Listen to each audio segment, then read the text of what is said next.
Well, our next speaker, in my view, is another friend of mine, and I don't know. I decided to put the two tall guys, right. I got a guy taller than Mike after he gets up here that's going to speak. But Mike Rogers, ladies and gentlemen, is a good friend of mine. Mike, sometimes you see doing live streaming for Granite Rock. He works with Skip Murphy. He's part of that. I don't know if I can say it. Can I say he's a member of the 603 Alliance? Sure, he's an avid member there. Great patriot, and this is a man who understands what our Constitution, what liberty and freedom are all about.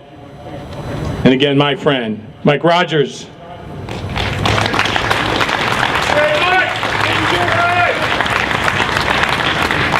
Good afternoon, folks. I too feel honored and privileged to have known Jerry. I'd like to speak a little bit about government overreach and some of the things that the Trump administration is doing already to try and reverse that. But like all the rest of you, I'd pray for Jerry's return and would do anything it took to help him get out of there. So government overreach in the first 100 days of Trump. It has never been more clear than during the past 8 years that a government big enough to give you anything you want is a government big enough to take away everything you have. That's attributed to many people, but it was actually a quote from Gerald Ford, not the first person that would come to mind. What are they doing? Well, they tried to take your backyard by declaring it wetlands. They were taking the land of the sovereign states under the guise of national parks and national monuments, closed vast areas to protect endangered species that some of us wouldn't necessarily call endangered, taking the livelihoods and even the lives of ranchers, taking your arms if they can, and then your liberty, and taking your money because they believe it belongs to them and not you. It should be no surprise then that even without financial benefit to connected politicians, and some of these cases do have that the federal government should be involved in the closing of vast tracts of prime forest to protect a subspecies of owl, shutting down essential California farmland by diverting precious waters to the ocean in order to benefit an insignificant minnow.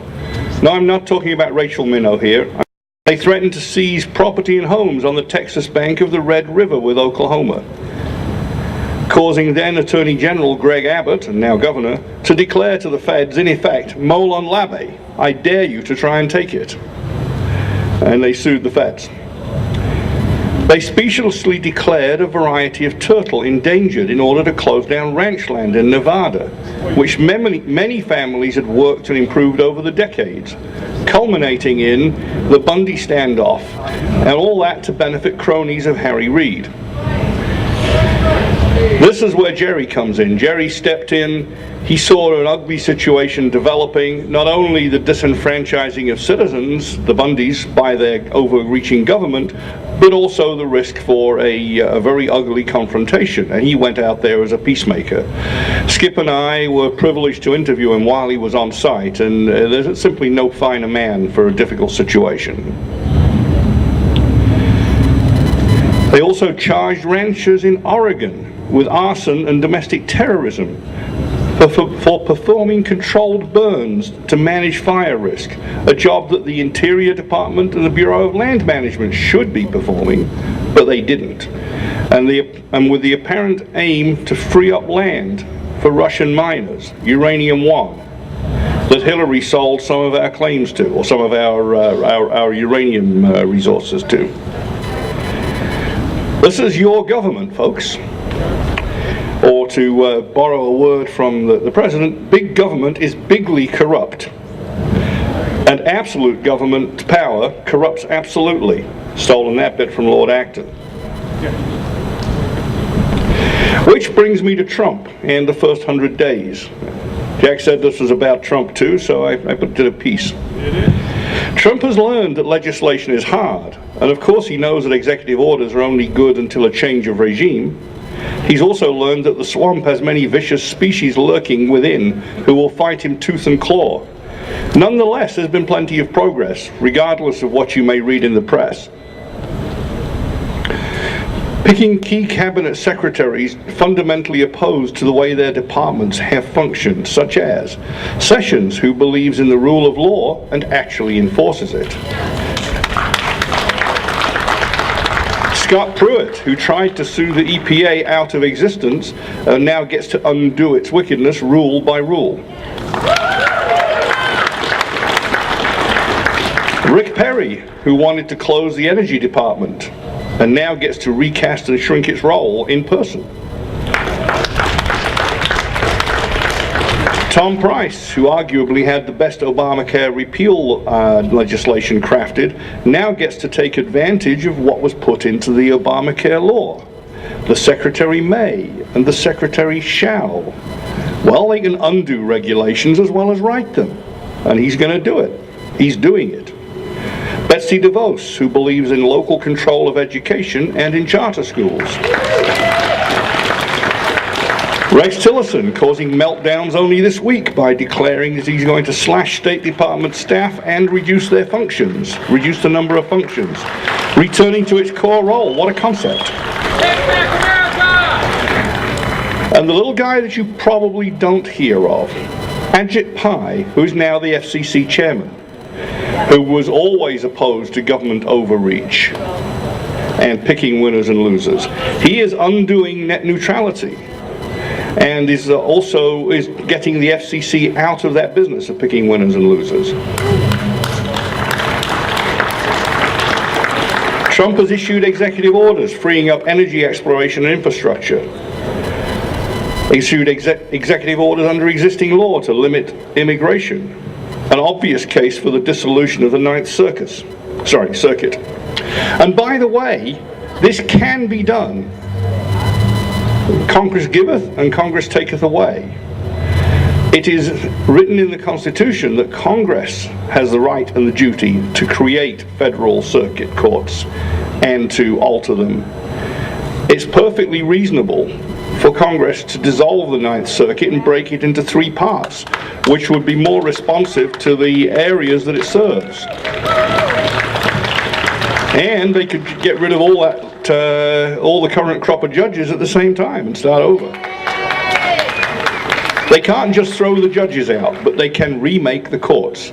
That is within their remit. He freed up ICE and the military to actually do their jobs. Said, go win, guys. And what do we see? We see deportation. We see military strikes. We see action. And he's done much more.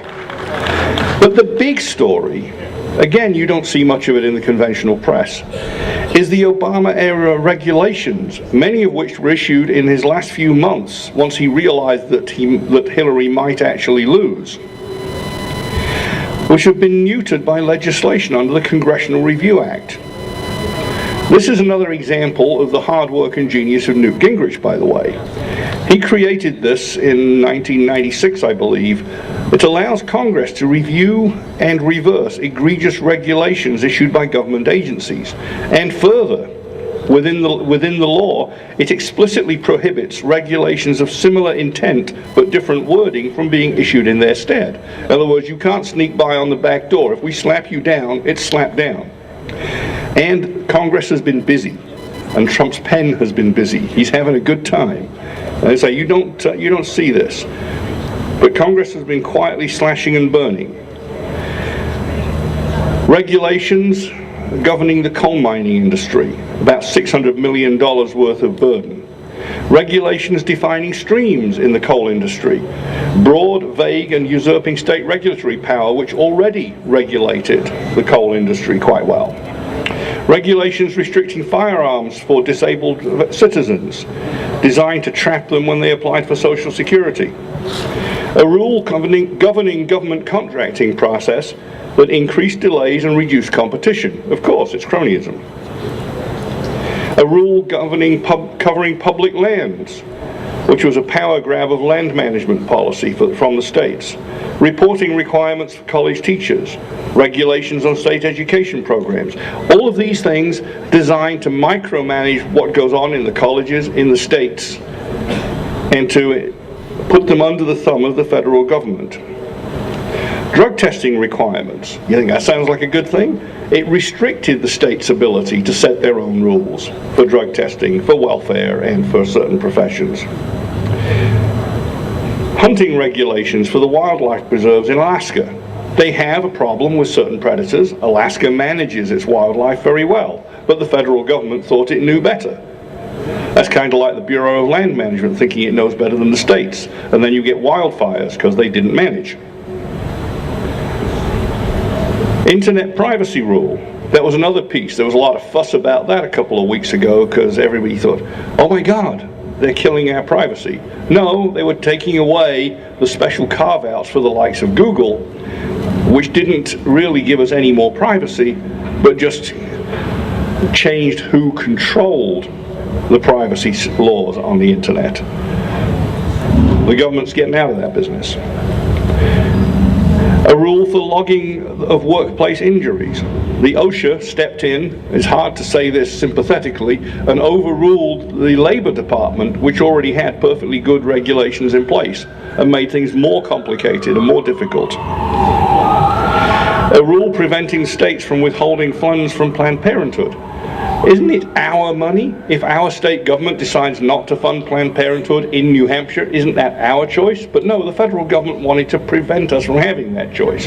That's gone too. And finally, a rule on retirement savings. I haven't read the entire verbose mess, but essentially allows state governments to set up more risky investments that you can't get out of, and that companies can choose to put your retirement funds into these government-run investments, and you're worse off than you would have been protected under prior laws such as HIPAA.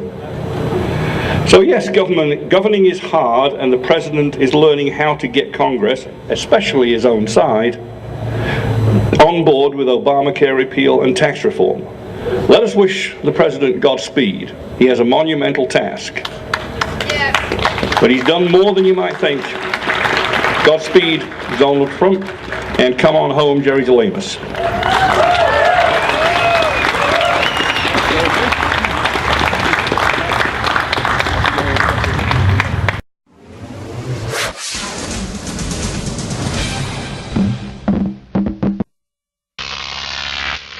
Crook.